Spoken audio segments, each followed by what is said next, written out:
Assalamualaikum warahmatullahi wabarakatuh. Innal hamdalillah hamdan katsiran kama amar. Asyhadu an la ilaha illallah wahdahu la syarikalah wa asyhadu anna Muhammadan abduhu wa rasuluh. Amma ba'd. Anak semuanya yang dirahmati oleh Allah Subhanahu wa taala. Alhamdulillah wa syukurillah ala ni'matillah. Pada kesempatan yang baik ini anak-anak, kita masih diberi oleh Allah Subhanahu wa taala berupa kesempatan. Kesempatan untuk belajar, kesempatan untuk mencari ilmu, dan kesempatan berupa menghirup udara yang segar sehingga kita diberi kesehatan oleh Allah Subhanahu wa taala. Anak-anak semuanya yang dirahmati oleh Allah, kultum pada kesempatan kali ini kita akan bahas salah satu sifat yang dimiliki oleh para nabi yaitu jujur. Anak-anak semuanya, jujur adalah sifat yang dimiliki oleh para nabi. Bukan berarti sifat jujur ini tidak boleh dimiliki oleh bukan nabi. Artinya adalah kita sebagai pengikut para nabi, wabil khusus Nabi Muhammad SAW, maka kita justru wajib memiliki sifat jujur. Karena jujur adalah ruhnya dari keimanan dan keislaman yang kita miliki. Anak-anak semuanya dirahmati oleh Allah Subhanahu wa taala. Kita tahu bahwa dalam sejarah, ya, salah satu khulafaur rasyidin yaitu Abu Bakar Asy-Syiddiq memiliki sifat jujur. Kita tahu jujur itu dalam bahasa Arab itu diambil dari kata asyidqu, di mana asyidqu adalah benar.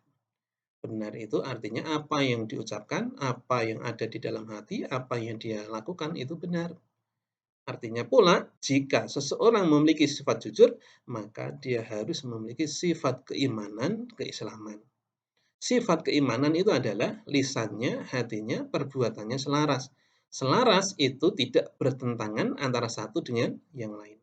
Nah, oleh karena itu anak-anakku semuanya yang dirahmati oleh Allah Subhanahu wa taala, maka jadilah kalian orang yang jujur alias shodiq, dan jadilah sifat jujur tersebut menjadi sebuah kebiasaan sehingga menjadi sebuah kemampuan, menjadi sebuah yang sifatnya mendarah daging yang kemudian menjadi asyidik. Sehingga kita kenal yang namanya Abu Bakar Asy-Syiddiq. Kenapa Abu Bakar Asy-Syiddiq dikenal sebagai orang yang jujur? Karena dia setiap perkataan, setiap perbuatan, tingkah laku yang dilakukan oleh Nabi Muhammad SAW, dia yakini, dia percayai, dan dia orang yang pertama yang mendukung Nabi Muhammad SAW bahwa apa yang disampaikan oleh Nabi Muhammad adalah sebuah kejujuran, sebuah kebenaran. Anak-anak semuanya dirahmati oleh Allah Subhanahu wa taala, maka kita sebagai pengikut Nabi Muhammad SAW, maka kita bisa mengikuti sifat yang dimiliki oleh Nabi Muhammad SAW yaitu jujur. Di mana kita kenal bahwa Nabi Muhammad SAW adalah memiliki gelar Al-Amin, dan itu dia miliki, ya, beliau miliki sebelum beliau menjadi seorang nabi. Dan setelah menjadi seorang nabi, maka kejujurannya itu tidak pernah pudar. Nabi Muhammad SAW dikenal dengan sebutan Al-Amin. Al-Amin adalah orang yang dapat dipercaya. Perlu kalian ketahui bahwa sifat jujur, asyidik, Al-Amin itu adalah sejenis. Asyidik, ya, syidik itu benar, artinya jujur, apa yang dia ucapkan benar, apa yang disampaikan itu benar, maka tidak jauh dari sifat amanah atau amin atau orang yang dapat dipercaya.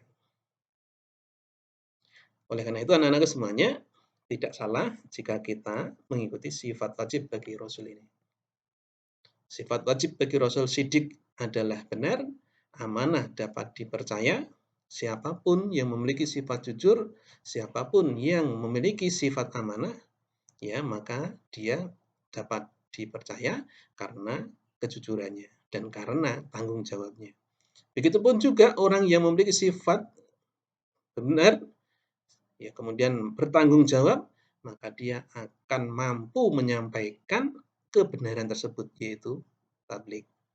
Nah, oleh karena itu anakku semuanya, sifat sidik, amanah, tabligh itu tidak akan sempurna jika dia tidak memiliki kebijakan atau kecerdasan di dalam mengambil sikap. Nah, oleh karena itu anak-anakku yang dirahmati oleh Allah Subhanahu wa taala, mari kita pada kesempatan kali ini mengambil sifat ya wajib bagi Rasul ini menjadi sebuah kebiasaan dalam kehidupan sehari-hari. Pertama, belajarlah setiap perkataan adalah sebuah kebenaran. Sehingga setiap perkataan yang kita lakukan itu akan selalu membawa hikmah. Setiap perbuatan yang kita lakukan akan menjadi contoh bagi orang lain. Setiap diamnya kita itu akan menjadi nasihat bagi orang lain. Begitu juga ketika kita diberi amanah menjadi ketua kelas, menjadi pemimpin di antara kelompok kalian, bahkan suatu saat bisa jadi kalian menjadi seorang menteri, menjadi seorang gubernur, menjadi seorang duta besar atau presiden pun, maka kita harus memiliki sifat amanah, tanggung jawab dengan didasari keimanan yang didasari kejujuran dan berani menyampaikan kebenaran tersebut. Tentunya ketika kita menjadi orang yang ditunjuk sebagai pemimpin, maka kita harus memiliki kecerdasan dan kebijakan sehingga apa yang kita lakukan akan membawa kemanfaatan bagi orang lain. Jangan sampai kita memiliki sifat yang tidak mungkin dimiliki oleh para rasul, yaitu sifat mustahil bagi rasul. Pembohong, pengkhianat, menyembunyikan kebenaran, dan juga bodoh. Orang yang menyembunyikan kebenaran, maka dia memiliki sifat khianat. Orang yang khianat, maka dia termasuk pembohong.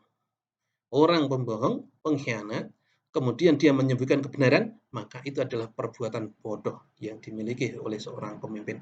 Nah, jika kalian menemukan pemimpin seperti itu, maka itu tandanya akan membawa malapetaka bagi yang dipimpin. Nauzubillah min dzalik. Anak-anakku semuanya dirahmati oleh Allah, ini ada sebuah hadis yang diriwayatkan oleh Muslim, man ghassa falaysa minni. Barang siapa curang, maka dia bukan dari golonganku. Nah, kalian bisa mengatakan man ghassa falaysa minni. Jika ada teman kalian curang.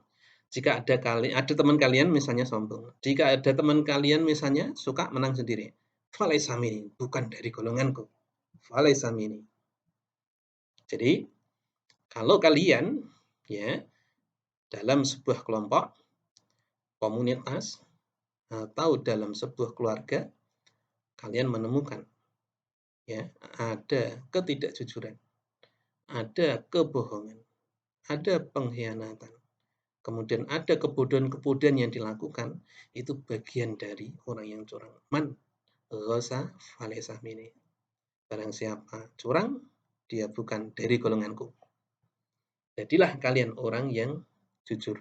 Jadilah kalian orang yang tidak memiliki kecurangan. Sehingga yang kalian dapat itu adalah sebuah kemenangan yang sifatnya hakiki. Nah, terakhir yang perlu Pak Tar sampaikan pada kesempatan kali ini adalah ada sebuah hadis ya, di mana ada pedagang yang memiliki keutamaan karena dia memiliki sifat jujur dan amanah. Dari Abdullah bin Umar radhiyallahu anhu qala ya, qala Rasulullah sallallahu alaihi wasallam at-tajirul aminu saduqul muslim ma'asyada. Jadi pedagang ya yang jujur yaitu adalah pedagang yang maaf, seorang pedagang muslim yang jujur dan amanah terpercaya akan dikumpulkan bersama para nabi dan orang-orang yang benar ya, yang memiliki sifat benar dan orang-orang yang mati syahid pada hari kiamat kelak. Jadi at-tajirul amin, jadi pedagang yang jujur, ya, yang dapat dipercaya, kemudian dia muslim, ma'a syuhada, bersama para syuhada. Nah, ada riwayat yang lain, ma'an nabiyyin, bersama para nabi, wasyidikin, bersama orang-orang yang sifatnya jujur, wasyuhada, bersama orang-orang yang mati syahid. Kapan? Yaumul qiyamah. Nah, anak-anak semuanya yang dirahmati oleh Allah Subhanahu wa taala, itu yang bisa Pak sampaikan. Semoga pada kesempatan kali ini kalian menjadi orang-orang yang memiliki sifat kejujuran. Karena jujur adalah ruhnya keimanan kita. Semoga kalian termasuk orang-orang yang kedepannya memiliki sifat yang jujur, sehingga kalian menjadi pemimpin yang amanah, pemimpin yang cerdas, pemimpin yang berani menyampaikan kebenaran. Kita akhiri pada kesempatan kali ini dengan kafaratul majlis. Subhanakallahumma wa bihamdika asyhadu an la ilaha illa anta astaghfiruka wa atubu ilaik. Walhamdulillahirabbil alamin. Assalamualaikum warahmatullahi wabarakatuh.